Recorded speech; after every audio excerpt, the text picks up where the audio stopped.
তাইজুলের bowling দেখে একবারের জন্য কি সাকিব আল হাসানকে মিস করেছেন? একবারের জন্য মনে হয়েছে কি ইস, সাকিব থাকলে একটা আরমার মারতো, এলবিডব্লিউ হইতো, সাকিব থাকলে এমন একটা বল করতো যে ব্যাটসম্যান একদম দাঁড়ায় গেছে, অফ স্ট্যাম্পের বেল নাই, এরকম কি মনে হয়েছে? আপনার যদি মনে হয়ে থাকে তাহলে সেটা দোষের কিছু না, কারণ আমার নিজের মনে হয়েছে। আমি সত্যিকার অর্থে এইরকম ফ্ল্যাট পিচে সাকিবকে খুব মিস করেছি। এখন আপনি বলতেই পারেন যে ভাই একটা প্লেয়ার নাই, তাকে নিয়ে আপনি কেন আলোচনা করতেছেন?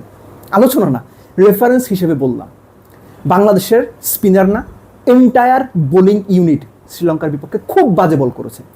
এখন প্রশ্ন হচ্ছে, যদি শ্রীলঙ্কা কোনোভাবে লিড নিয়ে নেয়, ধরেন 50 রানের লিড নিল এবং ম্যাচের বাকি 120 ওভার, কথার কথা তর্কের খাতিরে ধরছি, কেননা এখন তো 180 ওভার খেলা আছে, তখন বাংলাদেশ কী করবে?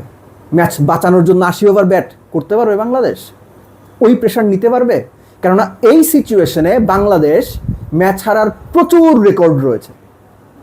একইভাবে বাংলাদেশের নেক্সট ডেতে, 4th ডে, খুব ইম্পর্টেন্ট ডে হতে যাচ্ছে এই টেস্টের প্রেক্ষাপটে বাংলাদেশের জন্য স্ট্র্যাটেজি কী হওয়া উচিত? আপাত দৃষ্টিতে এই মুহূর্তে মনে হচ্ছে গল টেস্টটা শ্রীলঙ্কার চাইতে বাংলাদেশের হারার সম্ভাবনা বেশি। কেন আমি কথাগুলো বললাম? ফার্স্ট, বাংলাদেশের বোলিং খুবই বাজে বল করেছেন বাংলাদেশের বোলাররা। আপনি দুজন ফাস্ট বোলার নতুন বলে যেখানে সেখানে বল করছেন, লেগ স্ট্যাম্পের বাইরে বল করছেন, হাফ বলই বল দিচ্ছেন, অফ স্ট্যাম্পের 7-8 নাম্বার স্ট্যাম্পে শর্ট বল করছেন যেন ব্যাটসম্যান খুব সহজে কাট শট খেলতে পারেন। হাফ বলি বল অফ মিডিলে করছেন যেন সহজে ড্রাইভ করতে পারেন। কোনো প্ল্যান নাই। আমি জাস্ট ছোট্ট করে বলি, এইডেন মার্করাম টেস্ট চ্যাম্পিয়নশিপের ফাইনালে যেভাবে বোল্ড হলেন, ইনসাইড এইজ বোল্ড হলেন, মিডল স্টার কী করলেন, 3টা বল বাইরে করলেন, বাইরে বাইরে বাইরে, তখন খুব স্বাভাবিকভাবেই এক্সপেক্টেড ছিল 4th বা 5th বল তিনি ভেতরে করবেন, 4th বল ভেতরে করেছেন এবং ওরকমই একটা ভেতরে আসা ডেলিভারিতে বোল্ড হলেন। এগুলো খুব বেসিক ক্রিকেট প্ল্যান। এই বেসিক ক্রিকেট প্ল্যানটুকু বাংলাদেশের 2 ফাস্ট বোলারের মধ্যে একেবারেই দেখা যায়নি। হাসান মাহমুদ তাও একটু চেষ্টা করেছেন, নাহিদ রানা খুব খারাপ বল করেছেন। শুধুমাত্র গতি দিয়ে মাথা না থাকলে যে টেস্ট ক্রিকেটে ভালো করা যায় না, মোটামুটি 20-22টা ফার্স্ট ক্লাস ম্যাচ খেলা নাহিদ রানা এটা শেখেননি। এবং আরেকটা কথা বলে রাখি, নাহিদ রানা টেস্ট খেলতে চান কিনা ক্রিকেট ম্যানেজমেন্টের সেটা জিজ্ঞেস করা উচিত। আমি জেনে বুঝে কথাটা বললাম, কেননা আমি কিছু তথ্য পেয়েছি, এই কারণে কথাটা এখানে বলে রাখলাম। তারপরে স্পিনারদের কথা, তাইজুল বাংলাদেশের উইকেটে দুর্দান্ত, তাকে সামলানো খুব কঠিন, কিন্তু বিদেশের মাটিতে তাইজুল একজন ordinary left arm orthodox spinner ছাড়া কিচ্ছু না। এই যে বল করেছেন, যেভাবে লুপ দিয়েছেন, যেভাবে ইনভাইটেড, মানে শর্ট খেলার জন্য ইনভাইটেড ডেলিভারিগুলো করেছেন, এগুলো করে এই ধরনের উইকেটে ভালো করা যায় না, তার প্রমাণ 34 ওভার 126 দিয়েছেন। একবারের জন্য মনে হয় নাই যে তাইজুল এই ম্যাচটাতে ভালো কিছু করতে পারবেন। তিনি ব্যাটসম্যানদের 90% টাইম কোনো রকম ট্রাবল দিতে পারেননি। ওখানে আমি বলছিলাম যে এই যে একটা স্কিট করে ভেতরে আসা, এই যে একটা ডিফারেন্ট বল যেটা অফ মিডলে পরে একদম সোজা হয়ে যাবে, অফ স্ট্যাম্পের বেলটা নিয়ে যাবে, এরকম কোনো কিছু তাইজুলের মধ্যে দেখিনি। এবং প্ল্যান এ বি যখন কাজ করছে না, প্ল্যান সিতে যে যাব, ওরকম মেন্টালিটিও তাইজুলের মধ্যে দেখা যায়নি।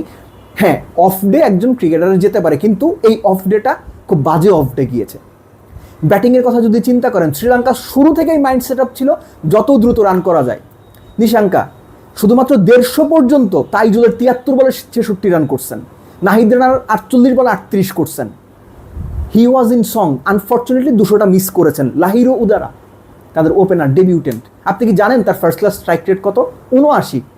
শুরু থেকেই ওই একই রকম মাইন্ড সেট আপ নিয়ে খেলছিলেন এবং ওই প্লেয়ারকে আপনি অফ স্ট্যাম্পের বাইরে শর্ট বল করছেন শর্ট খেলার জন্য, অবশ্যই তিনি মারবেন এবং তিনি মেরেছেনও।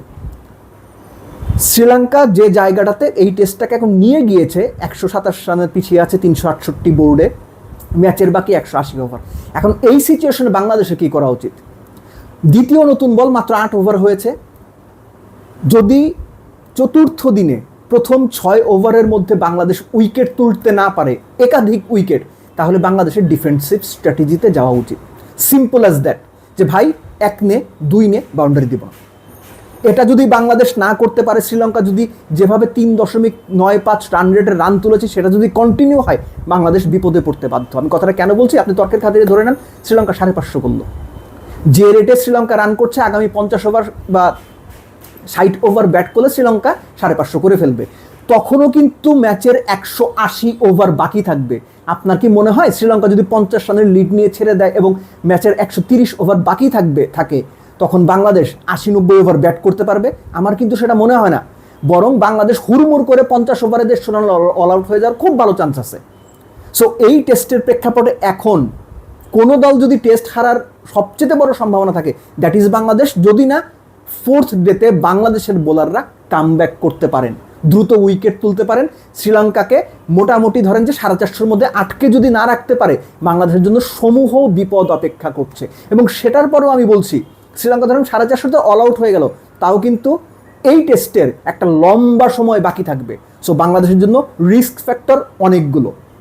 বাংলাদেশ যদি ভালো প্ল্যানে না যায়, বোলাররা যদি ভালো এক্সিকিউট না করেন, দুর্দান্ত কিছু ফিল্ডিং যদি না হয়, আই এম অ্যাফ্রেড এই টেস্ট বাংলাদেশের হাত থেকে ফসকে গেলেও যেতে পারে। সো বাংলাদেশের এখন যেটা উচিত, primarily 4th day early morning wicket তোলার চেষ্টা করা। সেটা না হলে খুব দ্রুত ডিসিশন নিয়ে দ্রুত রান যেন না করতে পারে শ্রীলঙ্কা, বাউন্ডারি যেন বেশি না হয়, কষ্ট করে যেন তাদের রানগুলো করতে হয়, চেক বোলিং যেটাকে আমরা বলি সেটা করতে হবে।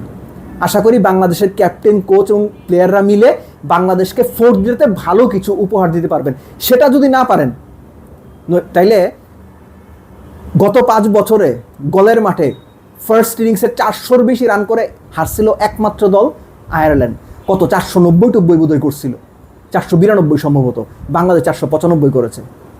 তাহলে সেই ক্ষেত্রে আয়ারল্যান্ডের পাশে বাংলাদেশের নামও উঠে যেতে পারে, সেটা একেবারে অবাক হওয়ার মতো কিছু হবে না। So be careful Bangladesh team.